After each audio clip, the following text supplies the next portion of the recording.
What's going on, guys? Jovan here with The Real Bass Pursuit, and welcome back to another Tackle Tip Tuesday. Now, I think we'd all love to spend at least 8 hours on the water every single day, but for the most of us, that is not the reality. Most of my bites, and probably yours too, happen within that tiny 45-minute window, either before work, during a lunch break, or right as that sun starts to go down. When you've only got an hour to fish, you can't fish with hope. You have to fish with a plan.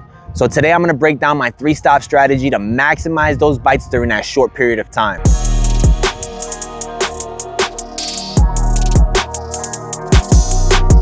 When that time is tight, you gotta stop searching and you gotta start targeting. Stop 1 is always gonna be that wind-blown corner. If the wind is pushing into the bank, that's where the baitfish are gonna be, and that's where those active bass are waiting.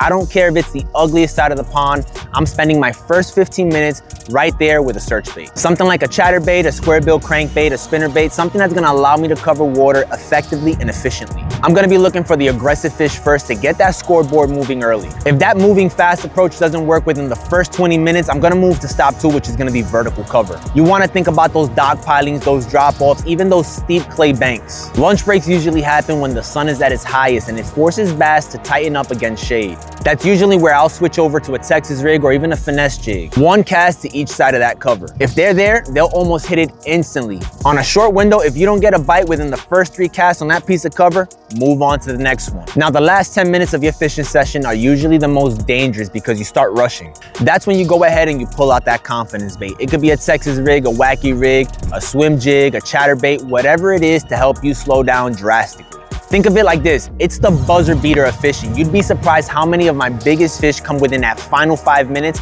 or when I finally stop rushing against the clock. Once again, my name is Jovan with The Real Bass Pursuit, and this here was your Tackle Tip Tuesday.